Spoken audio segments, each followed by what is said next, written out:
오랜만에 뵙습니다. 네, 안녕하십니까. 소개해드리기 전에 인사부터 하시는데, 자, 칼기 폭파 사건, 칼 858기 폭파 사건 관련해가지고, 저번에 한번 나오신 적이 있으신데요. 우리 네. 예비역 공군 중령이시고, 또 전투기 조종사도 하셨고, 민항기 기장 출신이신 우리 김성전님 나오셨습니다. 어서 오십시오. 네, 안녕하십니까. 이런 사건에 있어서 30년이 넘은 사건을 진상규명하는데 또 전문가의 시각이 굉장히 중요한데, 그래서 다시 한번 모셨습니다. 감사합니다. 그때 아마 인터뷰하실 때 미얀마 가신다고 그러셨는데. 네, 미얀마 다녀왔습니다. 또 15일 날 또 출국 갑니다. 미얀마에 지금 꼴 발라놓으신 거 있죠? 아닙니다. 그건 뭔가요? 잘 안 됩니다. 그쪽이 굉장히 복잡한 나라라, 예. 뭐가 될 듯 하면서 이렇게 벌려놓은 일들이 추진이 잘 안 되고 있습니다. 옛날에 버마. 네. 네. 아웅산 폭파 사건 났던 바로 그 나라. 네, 그렇습니다.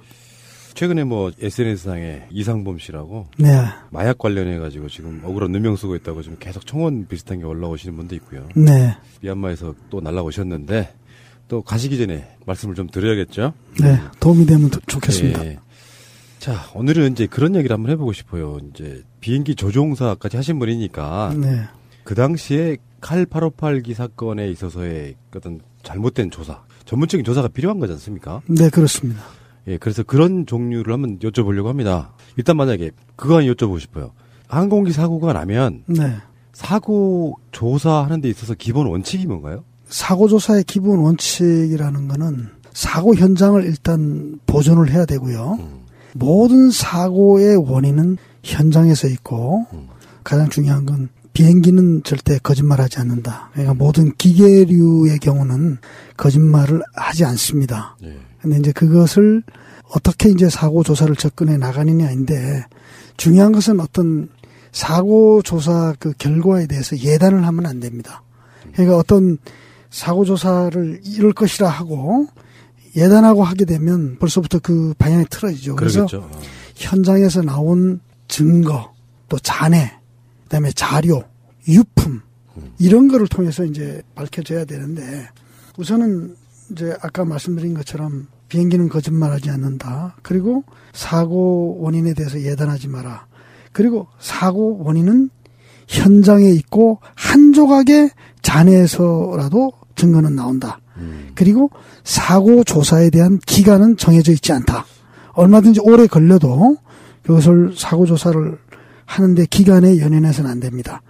그리고 중요한 것은 잘못된 사고 원인을 한번 이제 밝혀내게 되면은 사고 원인은 엉뚱한 데 있는데 다른 원인으로 인해서 거기에 대한 조치들이 나오다 보면 예. 사고는 끊임없이 반복을 하게 돼 있습니다.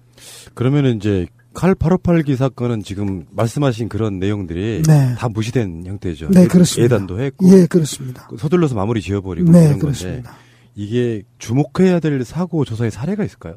그렇죠. 사고 사례는 아주 비슷한 사고가 이제 두 건이 있습니다. 첫 번째는 이제 그 페남 103이라 그래서 이제 소위 리비아의 폭파범들이 이제 폭파했다고 한 건데, 그게 1988년 12월 21일 날 이제 서독 프랑크푸르트 국제공항을 이륙해가지고 런던 히드루를 거쳐서 이제 존 F 케네디 디트로이트로 가는 비행기인데, 이것이 이제 스코틀랜드 로코버 상공에서 이제 그 폭발된 비행기입니다. 그러니까 이 경우는 이제 뭐가 중요하냐면은 이제 테러에 의한 폭파에 대한 사고 조사를 한 것의 하나의 모델이라고 보시면 됩니다. 그래서 이 사고는 두 가지 중요한 의미를 가지는데, 하나는 뭐냐면은 최초의 비행기에서 이제 폭발이 이루어진 부분에서 이것이 폭발에 의한 사고라, 그러니까 즉 테러에 의한 사고라는 것을 밝혔고, 두 번째는 뭐냐면 유품 중에서 이 폭발물을 사용한 신간장치를 찾아냅니다. 그래서 이 신간장치를 통해서 범인이 신간장치를 구입한 곳을 찾아내므로 해가지고 그 폭파범을 찾아내게 되는 아주 중요한 사례가 되고. 그게 이제 일종의 스모킹건 이런 거죠. 그렇습니다. 그리고 또 한 가지 사례는 이제 그 우리가 그 TWA 800이라는 이제 사고인데, 이 비행기는 1996년 7월 17일 날 발생을 했습니다. 근데 공교롭게 같은 해 7월 19일, 그러니까 이틀 후죠. 이틀 후에 미국이 애틀랜타 올림픽이 열리게 됩니다. 그러니까 우리 칼 858 사건 등에 의해 가지고 모든 언론이나 전문가들이 이것은 항공기 테러에 의한 사고일 것이라 하고 모두 생각을 했습니다. 그럼에도 불구하고 FBI, CIA 그리고 미국의 이제 그 연방항공국 FAA 또 산하의 NTSB라 그래가지고 항공기뿐만 아니라 모든 그 운송에 관련된 것이 사고가 나게 되면 여기서 사고원을 밝히는데 6개월 동안 사고 조사를 한 다음에 FBI는 이것은 항공기 테러에 의한 사고가 아니라 그러고 빠져나갔고 이제 NTSB는 4년간의 긴 사고 조사 끝에 정확한 사고 원인을 밝힌 것은 아니지만 모든 항공기 잔해와 당시 이제 이게 노말 전보라는 이제 747 비행기인데 이 전보기의 시스템을 다 테스트하고 점검하고 비행기 잔해를 통해서 이것은 연료 개통에 의한 결함에 의한 것이라고 이제 추정을 했는데 그로 인해서 다른 비행기들의 그 연료 개통을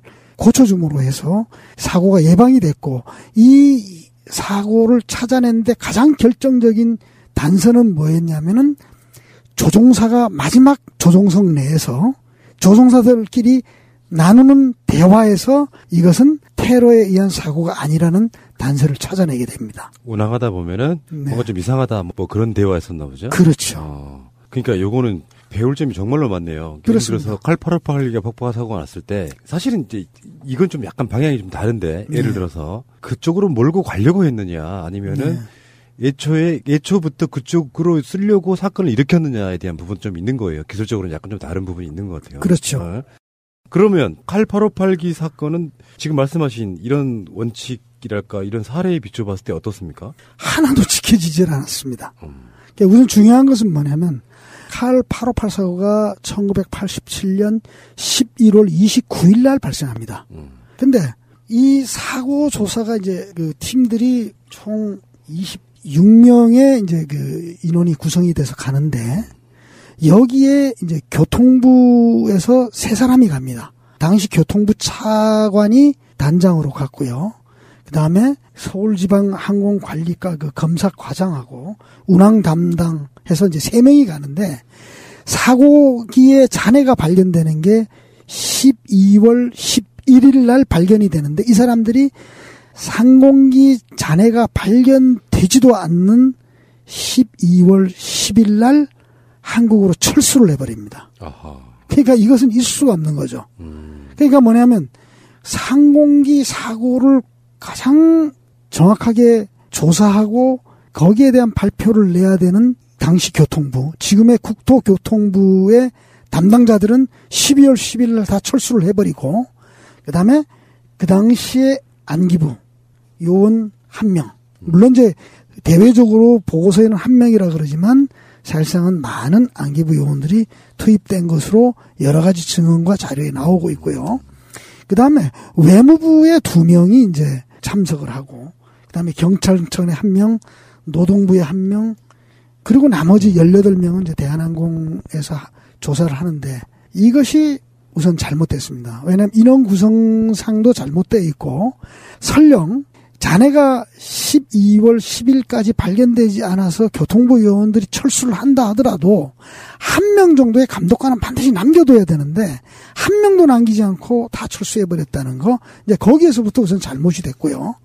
그 다음에 항공기 사고 잔해 자체를 발견이 되더라도 그걸 하나하나 다 모아서 사고 원인이 밝혀질 때까지는 절대 훼손시키면 안 됩니다. 그런데 잔해가 발견되기도 전에 이미 한국에서는 테러에 의한 사고라 그러고 모든 언론에서 벌써 공개를 해버리는 거죠. 그러니까 이것은 아까 모두에도 말씀드렸던 것처럼 사고조사 원칙에서 일단 예단을 하지 마라. 그리고 모든 것은 사고 현장과 잔해에서 있다 그러는데 이 모든 원칙이 여기서부터 깨지는 겁니다. 나쁘게 보면은 테러로 몰아가기 위한. 그렇죠. 요식 행위. 그렇죠. 네. 그리고 이제 거기서 이제 뭐 보도상에서 나오지만은 처음에 이제 항공기 폭파된 지역을 산악 지역, 태국과 미얀마의 접경 지역이 있는 데를 수색을 합니다. 그것이 지금도 이제 의문이 남는데 원래는 이제 그 수색을 그렇게 바로 들어가는 게 아닙니다. 항공기가 이제 사라졌을 때는 사라진 최후 교신 지점에서부터 이제 모든 속도, 고도, 바람, 조류 이런 거를 이제 확인해서 역산을 해서 어디에 추락했을 거라는 걸 찾고 이제 거기에서 또 어떤 정보가 들어오면 수색을 하는데 이 경우에는 어떻게 하냐면 바로 어디에 추락했다 그러고 그 지역으로 모든 수색인을 몰고 가버립니다. 그러니까 거기에서 이제 의문 나는 것들은 이미 여러 차례 지적이 됐지만 항공기 사고 잔해가 증거인멸을 위해 가지고 바다에 깔아앉기를 갖다가 어떤 시간을 준 그런 거라고 볼 수가 있습니다. 그리고 이런 측면도 있죠. 그 대한항공이 사고 조사의 주체가 돼서는 안 된다 이런 것도 있잖아요. 아, 그렇죠. 그것은 이제 무슨 얘기냐면 이제 모든 항공기 사고가 이제 발생을 하면 사고 관련 이해 당사자들은 절대 사고 조사의 주체가 될 수가 없습니다. 그 이유는 이 사고의 원인과 거기에 따른 결과에 의해 가지고 예를 들면 보험료 문제가 완전히 달라집니다. 어디에 책임이 있느냐에 따라서 책임 주체가 달라지기 때문에 이제 그런 것들이 있음에도 불구하고 이 경우에는 보면 모든 사고 현장 지휘를 대한항공 그 당시에 조중훈 씨도 갔고 조중건 씨도 갔는데 물론 동생이죠. 사실은 이제 조중건 부사장이 진두지휘를 했지만은 이 사람들이 이제 같은 현장에 있었던 사람들의 얘기에 의하면은 이 사람들이 사고 조사를 지휘를 하면서 방향을 자꾸 이상하게 몰고 갔다는 거죠. 왜냐하면 우선 사고 잔해를 건지게 되면 이 잔해들을 다 모아놓고 이제 거기서부터 사고 조사가 이루어져야 되는데 이미 이것은 항공기 폭파 사고다. 그리고는 정말 실질적인 사고 조사에서 하지 않고 그리고 여기서 이제 사고 잔해가 이제 최초 12월 11일 날 이제 발견이 돼서 인수를 받는데 인수받는 과정에서도 외무부 직원이 바로 대한항공으로 넘겨줍니다. 이것은 있을 수가 없는 거죠. 그러니까 이 단계에서 원칙적으로 하게 되면 사고조사와 관련이 있는 이제 모든 이제 사고가 해당 국가에서 발생을 하게 되면 미얀마가 사고조사에 책임을 지게 되고 이 사건에서도 미얀마가 그 이카오에 사고조사 보고를 제출합니다. 그러면 그렇다 하더라도 사고 관련 단사국인 우리 대한민국 교통부는 그 사고에 대해서 미얀마 요원들하고 똑같이 사고조사를 하고 대한항공에 넘겨줄 게 있다면 사고조사에 대한 기본 자료 수집을 한 다음에 넘겨줘야 되는데 이 경우에는 외무부에서 바로 넘겨줘 버립니다. 보니까 전체 사고조사단 26명 중에 18명이 무려 대한항공 관계자들이었다. 네. 지금 생각하면 말도 안 되는 거죠. 말도 안 되죠. 거기다가 아까도 말씀드렸다시피 사고의 조사에 책임이 있는 교통부가 잔해가 발견되기도 전에 모든 영혼이 철수해버렸다는 거 이것은 있을 수 없는 얘기죠. 객관적으로 보려고 하는 이런 이야기이기 때문에 이게 말도 안 되는 논리 모순의 황당한 짓들을 한 건데 그게 꼭 음모론이나 이런 거라고 붙이지 않아도 사람의 관계에서 인지상정으로 보면 이건 일부러 그런 것 같다는 느낌을 계속 받게 되잖아요. 그렇죠. 그러니까 이제 아까 이제 사고 사례 TWA 800의 경우에 말씀드렸지만 자 올림픽이 일어나기 이틀 전 그리고 리비아에 의해서 1988년도에 사고 나서 8년 전에 그 항공기 폭파 사고가 있었지 않습니까? 그러니까 모든 언론이나 모든 심지어 이제 어떤 오해까지였냐면 해군에서 어떤 미사일을 시험 발사를 하다가 미 해군이 그것이 이제 그 여객기를 격추시켜서 했다는 그런 소문까지도 있었거든요. 그럼에도 불구하고 FBI, CIA 또 NTSB가 서로 협조해가지고 이것은 테러에 의한 사고가 아니라고 밝혔던 것처럼 대한항공 사고가 제대로 된다면은 모든 잔해를 끌어모은 다음에 거기에서부터 사고를 찾아야 되는데 이 경우에는 사실 아까도 말씀드렸던 것처럼 사고가 이제 났다 하더라도 전혀 엉뚱한 산악 지역에 가가지고 막 수색을 며칠을 시키는 거예요. 그리고 전작 잔해는 바다에서 이제 발견이 되는 이제 그런 상황이 연출이 되는데 참 이거 웃지 못할 뭐 총극이라고 봐야 됩니다. 그러니까 잔해가 발견되기 시작한 1987년 12월 11일 그 전에 철수도 했지만 나중에 3년 정도 후에도 잔해를 대량으로 수거했던 뭐 이런 상황태였지만 한국 정부는 이거를 취합이나 이런 거 하려고 노력하지 않았다는 것도 있죠. 그렇죠. 이제 거기서 이제 중요한 게 뭐냐면 MBC가 이제 당시에 그 현장 취재를 나갑니다. 그리고 뭐 KBS에서도 나가고 언론사가 나갔는데 이제 나가서 탐문을 하고 찍은 필름들이 지금 이제 두 방송국에 다 남아 있는데 보면 특히 잔해가 어디서 많이 발견이 됐냐면 태국 어부들이 발견을 많이 합니다. 아, 그러니까 미얀마가 아니고. 예, 미얀마가 아니라 태국 어부들이. 그래서 그 증언을 자세히 보시게 되면 태국 어부들이 수백 킬로를 건져냈다는 거예요. 그게 공식적으로 이제 이 수거를 해가지고 그것을 갖다가 주게 되면 고물상에다가 팔아 넘겼다 그러거든요. 그리고 임의대로 이 사람들이 이제 이 비행기가 잔해가 길고 컸을 거 아닙니까? 그걸 이 사람들이 잘라가지고 고물상에 넘긴 거예요. 근데 이것을 갖다 초초에는 공식적으로 태국 정부에 이것이 발견이 됐다고 이 사람들이 어부들이 보고를 해줍니다. 그러면은 한국 정부는 잔해가 발견됐다나 그러면 현지로 요원들을 급파해서 팔려나간 고물상에 팔려나간 잔해들도 다시 사들여서라도 그걸 다 한국으로 가져왔어야 되는 겁니다. 그런 노력들을 하지 않습니다. 그것은 뭐냐면 그 이카오 사고조사 13장에 보면 이제 사고조사의 5장에 나오는 얘기인데 사고조사를 하는 기간이 끝나가지고 사고가 마무리가 지었다 하더라도 새로운 증거나 아니면 사고 원인에 굉장히 중요한 증거들이 발견이 되게 되면 이카오 규정에 의해서는 새로 사고 조사를 해야 합니다. 그렇겠죠. 예. 그런데도 불구하고 대한민국 정부는 수백 킬로 이상 되는 거를 태국 어부들이 수거해서 고물상에 팔아 넘기는데도 불구하고 살려는 시도도 하지 않고 또 그것을 모아서 사고 조사에 쓰지도 않았다는 거. 그것은 굉장히 잘못된 겁니다. 당시가 1990년이니까 전두환의 친구 노태우가 집권하던 시절이죠. 그렇죠. 네. 그리고 언제 실험 이야기를 좀 해보고 싶은데 이제 네. 무슨 사고가 나면은 네. 모의 실험 이런 걸 하잖아요. 네, 그렇습니다. 최근에 이제 세월호 사건 같은 경우도 예. 급변 침으로 인해서 그렇게 세월호가 그렇게 빠른 시간 안에 침몰을 낼 수 있느냐 예. 이 실험을 정부가 하는 게 아니고요. 예. 유가족 분들이 대략은 네덜란드까지 가서 네. 그 실험을 하시더라고요. 네. 그러니까 이런 사고가 나면 어디서 났던 간에 네. 왜 이게 폭발을 했고 뭐 이런 식의 모의 실험이라도 좀 해봐야 되는데 그건 전혀 안 해봤다면서요? 그렇죠. 그러니까 이제 우리가 모의 실험에 대해서 이제 잠깐 뭐 사례를 조금 다른 데까지 끌어들이면요. 최근에 발생한 사고 중에 천안함이 있습니다. 천안함 사건, 칼 858 사건 두 개 다 모의 실험 한 번 하면 아주 간단하게 끝나는 문제입니다.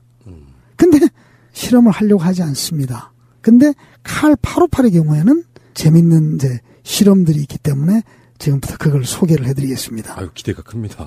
예. 예. 우선은 예. 대한민국 안기부는 쇠 철판을요 잘라가지고 그것을 폭약위에 올려놓고 폭발 실험을 합니다. 그리고 여기에서 그 철판이 구멍이 나니까 대한항공은 폭파에 의한 사고라고 말도 안 되는 그 실험을 합니다. 근데 이 칼 858과 관련된 사고에 있어서 두 가지 중요한 실험이 있습니다. 우선 일본이 아사히 TV가 2004년 3월 23일에 김현희 17년에 진실해서 비행기는 아니지만 비행기처럼 이렇게 모양을 만들어서 미국의 폭약 전문가인 로버트 박사가 와서 직접 실험을 합니다. 그런데 실험을 한 결과 이 미국의 세계적으로 가장 유명한 폭약 전문가가 일본 방송에서 하는 이야기가 김현희의 주장을 받아들인다면 칼 858이 사고조사 결과 보고에 나와 있는 정도의 폭발이 일어나려면은 김현희가 사용했다고 주장하는 폭약의 3배 이상의 폭약이 있었을 때 가능하다고 방송을 했고요. 또 더 중요한 것은 미국 FAA가 칼 858과 같은 실험을 1988년도에 실시합니다. 그 다음에네요. 예. 네. 사고 다음 날 똑같은 이제 보잉 707 항공기를 지상에서 실험을 합니다. 그 실험을 해가지고 뚫어진 사진이 있는데 그 사진을 제가 봤을 때는 도저히 조종사가 교신도 못하고 추락할 수 있는 상황이 되지가 않습니다. 그 사고 전의 사진에 의하면은. 그래서 그것이 또 어디에서 입증이 되느냐 하면 미국의 알로하 243이라는 비행기가 이제 칼 858하고는 이제 기종은 좀 다른 737이라는 항공기. 요즘 이제 보면 그 우리 국내선 저가 항공사들이 737 항공기를 많이 쓰고 있는데 그 737 항공기가 하와이에서 떠서 고도 29,000피트 상공에서 폭발은 아니지만 재질 필요에 의해 가지고 조종석 뒤쪽부터 이렇게 크게 항공기에 구멍이 납니다. 그러니까 구멍이 났는데 모든 승객들이 다행히 안전벨트를 차고 있어가지고 다 무사하고 그 지역을 지나던 스튜어디스 한 명만 이제 항공기 밖으로 빨려져 나간 사고가 발생을 합니다. 그렇기 때문에 그 두 개의 비행기를 폭발된 칼 858과 알로하 243을 비교를 해보면은 오히려 상태가 알로하 243은 바로 조종석 뒤까지 구멍이 나 있습니다. 크게. 그럼에도 불구하고 조종사가 안착을 시켰거든요. 근데 칼 858은 김현희의 주장대로 실험을 해본 결과 항공기에 구멍은 나지만 오히려 조종사가 그것을 가지고 착륙 못할 정도의 수준은 아니었다는 게 실험상 나옵니다. 그 저번에 신성국 신부님 나오셨을 때 네. 그 라디오 있잖아요. 파나소닉. 네, 그렇습니다. 네, 예. 그 라디오를 직접 보여주셨어요. 이제 김현희의 진술에 의하면은 네. 라디오가 작동이 가능할 정도였다고까지 하니까 텅텅 비어 있었다고 해도 그 폭약으로 한다고 해도 그 정도밖에 형태가 사실상 어느 정도 이렇게 항공기가 결함을 받지만 산산조각 날 정도는 아니었다. 폭약 양이. 네, 지금 그 이제 이게 실험을 통해서는 그게 3배 분량? 예, 3배 이상이 됐을 때, 그러니까 3배 이상이라는 건 뭐냐면 최소 3배의 폭약이 있어야 되는. 그러니까 그 당시에 김현희가 사용했다고 하는 것은 뭐냐면 C4라는 거 340g, 예. 그 다음에 그 PLX라고 하는 이제 그 액체 폭약도 700ml를 사용했다 그러거든요. 그런데 이제 여기서도 또 폭약 전문가에 의하면은 그 문제가 또 발견이 됩니다. 그것은 뭐냐면 PLX라는 것이 당시에 김현희의 주장에 의하면 양주병에 담았다 그럽니다. 그럼 700ml가 어느 정도로 생각하시면 되느냐면 공항 면세점에 가시면 양주를 보통 1리터짜리를 팔거나 750ml를 팝니다. 그러면 작은 양주에서 한 50ml 정도가 덜 채워진 상태거든요. 근데 액체 폭약은 어떤 형태의 문제점이 있느냐면 이것이 비행기처럼 이제 폭약을 설치하고 9시간이 지나게 되면요. 만약에 이 뚜껑을 이렇게 잘못 이렇게 느슨하게 하면은 그것이 빠져나갑니다. 그리고 이것을 꼭 막아놓게 되면 폭발을 할 때 별도의 신간장치를 갖다가 만들어주지 않으면 불만 나지 터지지 않는다는 것이 폭약 전문가들의 주장입니다. 특히 무엇 때문에 더 그러냐면 폭약을 양주병에다가 넣었기 때문에 양주병의 그 유리 껍데기가 하나의 보호막이 되는 겁니다. 그러니까 CPX가 폭탄이 터지더라도 터질 때 이 PLX가 같이 동시에 터져줘야 되는데 양주병 자체가 이제 보호막 역할을 하기 때문에 터지더라도 뒤에 터지거나 아니면 불만 난다는 거죠. 그러니까 이것이 폭발 위력이라는 게 같이 더해졌을 때 최대의 폭약 효과를 내는데 양주병에 담겨져 있고 별도의 신간장치가 없다면은 그것은 폭발하는데 커다란 폭발력을 증대시키지 못한다는 것이 폭약 전문가의 감수를 제가 받았습니다. 그렇죠. 그 학생 운동할 때 옛날에 네, 그렇습니다. 화염병하고 비슷한 그렇죠. 원리. 그렇죠. 똑같죠. 예. 그러니까 이게 지금 왜 폭발해서 그렇게 산산조각 났는지에 대한 실험 자체도 없었고. 그렇습니다. 이런 거 있거든요. 이제 저번에 이제 저도 이런 들을 많이 해봐서 느끼는 게 김현희가 났다는 폭약만으로는 그렇게 산산조각 날 수 없어서 유추해 보건데 비행기 곳곳에 전문 조직들이 이렇게 어떤 폭탄을 설치해 놓고 한꺼번에 터뜨린 뭐 이런 느낌이 좀 훨씬 더 강하지 않습니까? 그렇죠. 수정한다 그러면. 그렇죠. 이제 그래서 이제 그것이 왜 그러냐면 지금 이제 제가 이 사고에 대한 원인을 조사하는 과정에서 살펴보면 현재 발견된 항공기 잔해들이 항공기 위쪽에 조금 일부 있습니다.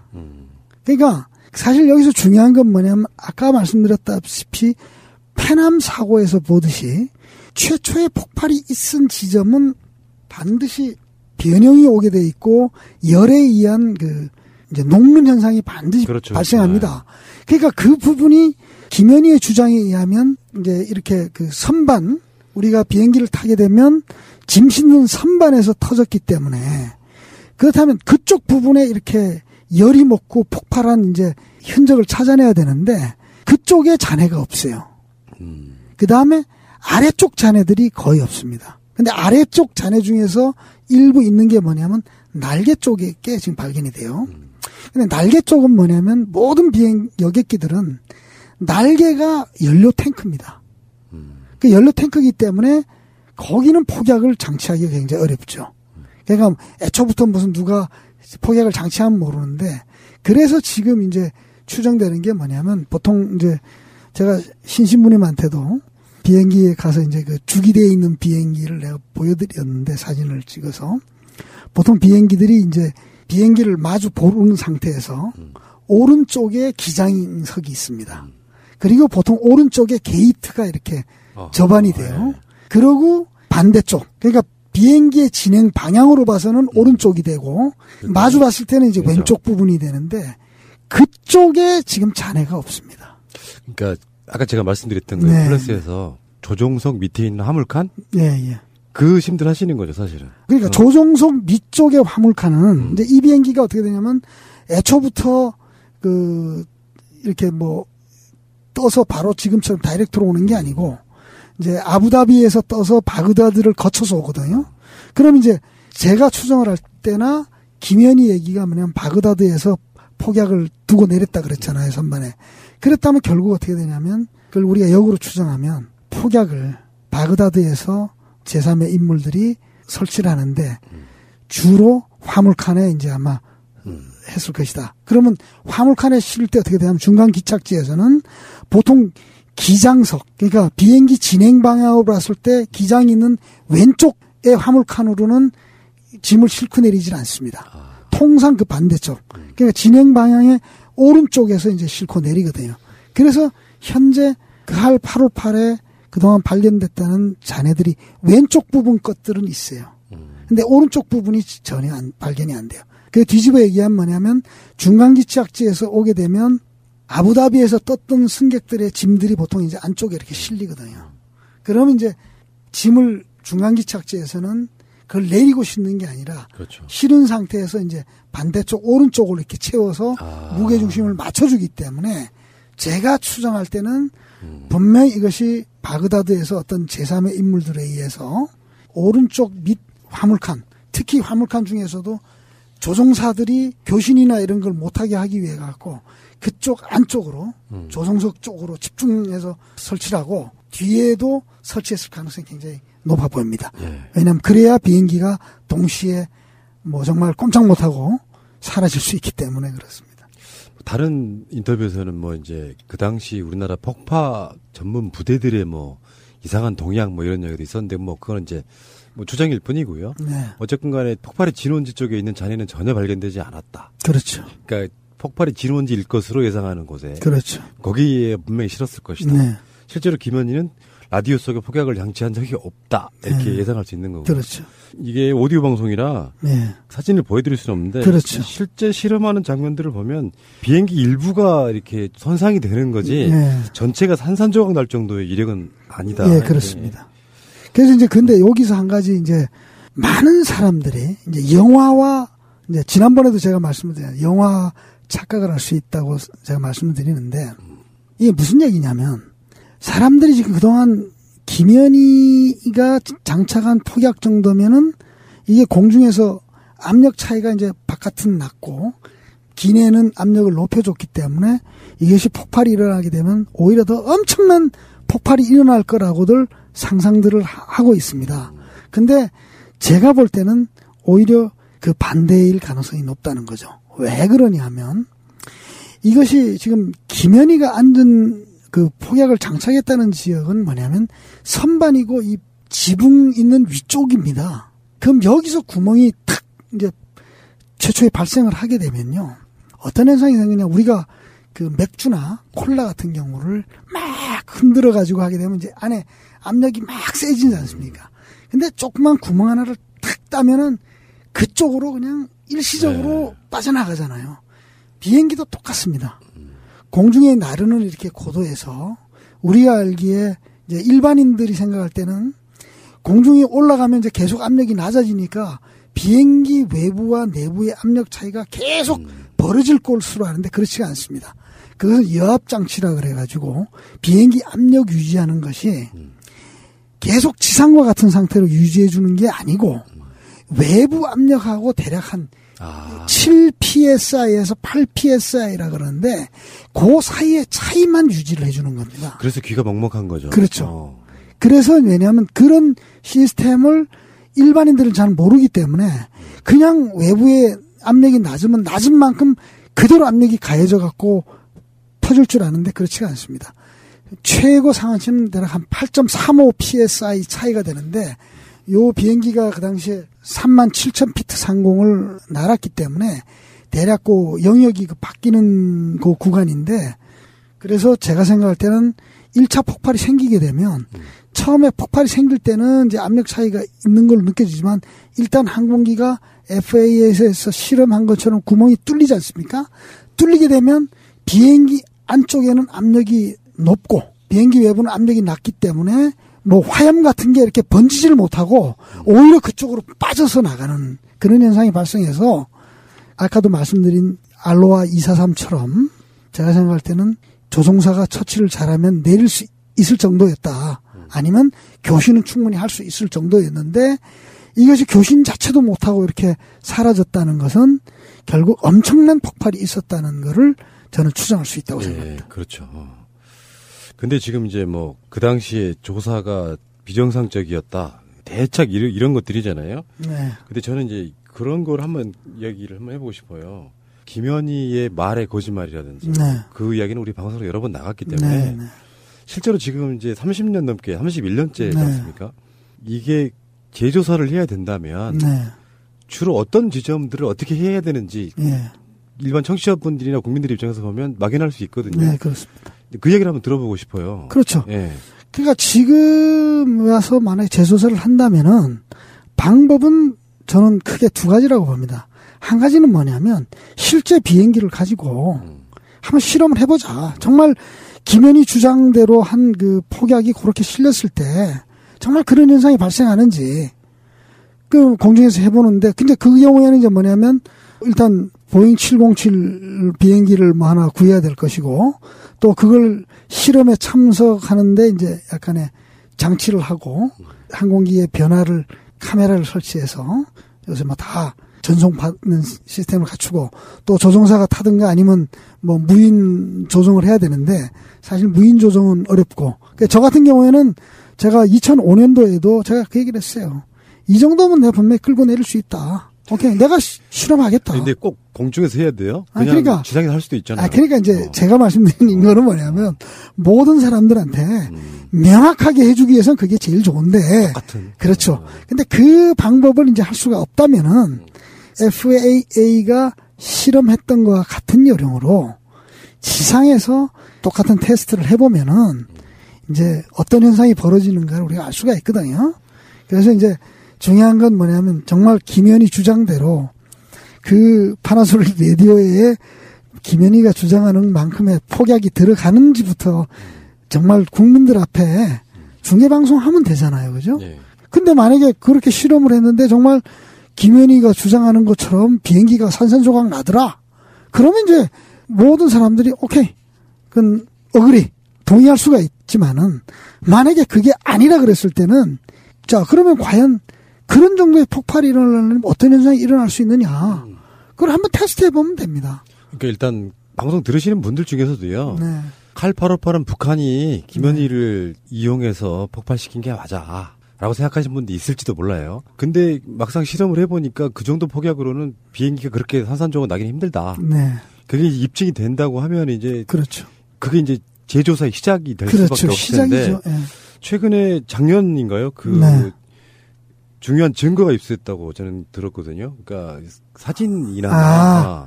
그 부분은 사실 저도 그 사진을 그 유가족을 통해서 입수를 했어요. 네. 그러니까 처음에는 저도 자료를 보면서 누가 봐도 그건 비행기 잔해입니다. 그래서 저도 거기에 빠져가지고 사실은 이제 국회에서 이 사고 관련 이제 보고를 하면서 저도 이거는 미얀마로 날아가면은 그 자료를 확인하면 될 것이라 하고 하는데 이제 그 당시에 제가 안민석 의원님하고 또 우리 JTBC 봉주 기자님하고 해서 사실 제가 그 자료를 그분들한테 넘겨줬어요. 그래서 그때 JTBC 쪽에서 이제 그걸 여러 군데 이제 확인을 들어갔습니다. 그러다 보니까 저는 사실 거기에 대한 확인을 하지 않고 이제 발표문을 다 완성을 했는데, 그것은 칼 858 잔해라 그러고 했는데, 제가 이제 발표를 이제 앞두고 마지막으로 논문을 마무리를 짓고 발표 준비를 하는 과정에서 너무 이게 쉽게 풀리는 거예요. 그래서 이게 뭔가가 이상하다 그래서 이제 하나하나 제가 다시 점검을 해 나갔는데, 나가다 보니까, 그 잔해에 대해서 제가 직접 확인하지 않았던 거예요. 그러네요. 그래서 제가 그 퇴직한 옛날 보잉 707을 정비했던 정비사한테 자문을 구했더니 이것은 707 비행기의 잔해가 아니다.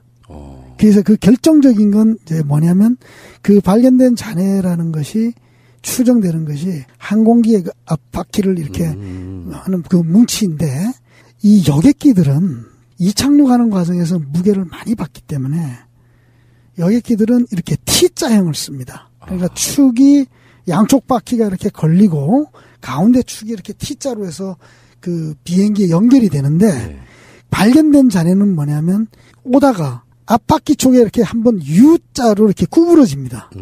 이런 형태의 축은 대형 여객기에서는 쓸 수 없는 축이고 소형기에서 쓰는 것이라고 증언을 해주고 또 실제 보잉 707 관련 자료를 제가 받게 됐어요. 그래서 제가 다시 확인을 해봤더니 그게 707 잔해가 아니었던 겁니다. 근데 그 부분에서 제가 식은땀이 난 게 뭐냐면 그것이 어떤 경로로든 만약에 제가 사용을 해서 결론을 내고 그것이 858 잔해라고 했을 때 나중에 그동안 이 사고조사에 참여했던 사람들은 다 뒤집어 쓰는 겁니다. 다행히 제가 마지막에 발견을 해가지고 그 이제 잔해를 가지고 제가 국회에서 사고조사를 할 때 어떻게 조사를 하는지 하는 제가 참고 자료로 잘 사용을 했습니다. 역시 현명한 선택을 하신 거죠, 이게. 그렇죠. 네. 그때 만약에 제가 그냥 858로 추정하고 방송을 했을 때는 그거는 뭐 그동안 다 거짓말이 되는 거죠. 그래서 제가 느끼는 거는 뭐냐면 아직도 공작을 하고 있지 않나 하는 그런. 아직도? 그런 생각을 해봤습니다. 좀 최근에 이제 대한항공의 조양호 일가의 그 갑질부터 시작해서 불법, 탈법 그렇죠. 요게 지금 그 화제가 그러니까 논란이 되고 있는 상황이기도 한데. 네. 그러면 이 조사를 하려면 사실 최근에 기무사 건도 그렇고. 네. 적폐청산 TF 만들고 막 그러잖아요. 네, 그렇습니다. 그러면 국토교통부 관련한 대표적인 사건이었기 때문에 그렇습니다. 이 재조사를 한다면 국토교통부가 하는 게 맞겠죠. 그렇죠. 당연히 국토교통부가 주체가 돼야 되죠. 근데 지금 뭐냐면 국토교통부가 사고조사에 배제되어 있기 때문에 지금 이제 국토교통부에다가 그 사고대책위원 본부 신부님한테 제가 요구하는 게 뭐냐면 안기부 그러니까 지금 국정원이라는 데는 고도로 훈련된 사람들입니다. 그 사람들한테 자꾸 어떤 너가 이걸 했으니까 밝혀라 이것은 불가능하다는 얘기죠. 그래서 오히려 지금 이것은 정말 국가 차원에서 재조사위원회를 구성을 하고 전문가들을 동원해서 국토교통부가 중심이 돼서 사고조사를 하게 된다면은 이것은 적어도 김현희에 의한 폭파 사고는 아니라는 것은 쉽게 입증이 되리라고 봅니다. 김현희가 안 했는데 했다고 주장하면 그걸 누가 시켰는지 왜 시켰는지가 또 나올 거고요. 그렇죠. 약간 이게 좀 호박 줄기 같은 이런 그렇습니다. 느낌으로 고구마 네. 줄기 같은 느낌으로 가는데 예. 이제 말씀하시는 거나 이렇게 들어보면 사실은 이 사건은 김현희 자체는 따로 놓고 이야기해야 되는 거잖아요. 그렇습니다. 있는 실질적 진실에 그렇습니다. 접근하려면 예. 그리고 아까 말씀하신 것처럼 또 예. 국정원 예. 안기부 등도 배제하고 그렇습니다. 그러니까 무인 상태에서 다시 해야 된다는 거예요. 그렇습니다. 그러니까 이제 이것이 이제 아까도 말씀드렸다시피 저 같은 경우는 이제 사고조사 기본 방법을 배웠지 않습니까? 그래서 사고조사 기본 방법을 배우지 않은 일반 사람들은 쉽게 말해서 조금 전문가라는 사람들이 나와가지고 포장해서 이렇게 막 알려주면 그게 진짜처럼 들리거든요. 근데 사실은 이제 진짜 전문가들이 봤을 때는 여기서 금방 드러나는 거죠. 그래서 여기서 중요한 게 비행기 사고 전문가, 그다음에 폭약 전문가 팀을 이뤄가지고 국토교통부하고 하게 되면 이건 뭐 금방 나온다고 봅니다. 이거 생각보다 이제 30년이나 지난 사건이기 때문에 좀 네. 어렵겠다 생각했는데 이제 김성전님 말씀에 의하면은 네. 오히려 쉬워요. 그럼요. 굉장히 쉬운 거죠. 왜냐하면 여기서 중요한 게 뭐냐면 그동안은 뭐냐면 김현희가 가짜다 진짜다 여부를 가지고 지리한 논쟁을 벌였거든요. 근데 그런 거는 문제가 뭐냐면 실제 북한을 가보지 않았고 과거 역사로 돌아가 보지 않았기 때문에 검증하기가 불가능한 겁니다. 어떤 면에서. 물론 이제 남북관계가 좋아지면 또 바로 그게 나오겠지만은 그러나 사고조사 원칙에 의해 가지고 이것이 김현희 주장대로 폭약을 설치했을 때 칼 858이 조종사가 교신도 못하고 뭐 공중분해될 정도의 상황이 아니라는 게 밝혀지면 김현희가 한 말은 거짓말이라는 게 바로 드러나지 않습니까? 그럼 거기에서부터 출발하면 이제 거짓말이 밝혀지니까 그다음부터는 자동적으로 김현희의 주장은 가짜라는 게 입증이 돼버리기 때문에 아주 간단한 거죠. 오늘의 접근 방식은 아닌데 네. 최근에 그 남북 관계가 잘 풀리다가 잠깐 삐걱할 때가 있었잖아요. 네, 네. 북미 정상회담 뭐 할 때. 예. 그때 그 원인 중에 하나가 태영호 전 영국 그렇습니다. 국무사의 예, 그렇습니다. 김정은 위원장에 대한 네. 비난 이런 거였는데 네. 뜬금없이 태영호 씨가 국정원 소속이었잖아요. 그때까지. 그렇습니다. 예. 나는 김현지를 안다. 이런 증언까지 하면서 그러니까요. 실제로 이야기 들어보면 아는 게 아닌 상태. 그렇죠. 왜냐하면 그러니까, 예. 탈북자들 중에 우리 위원회 들어온 그 콩 선생님 같은 경우에는 정확하게 증언하죠. 그러니까 왜냐하면 태영호가 살았던 시대, 또 김현희가 살았던 시대, 또 배경 여러 가지 자료들을 보면은 전혀 일치하지가 않는 거죠. 그리고 언어, 우리가 이제 조선족이나 탈북자들이 한국 가서 살아도 우리 사람들은 그 사람들하고 대화를 나눠보면 그 사람들이 우리 오리지널 한국 사람이 아니라는 걸 금방 알잖아요. 예. 똑같은 거죠. 우리는 세월호 사건 때문에 이런 역사적으로 잘못된 것 같은 사건에 네. 더 관심을 갖고 있긴 하지만 그렇습니다.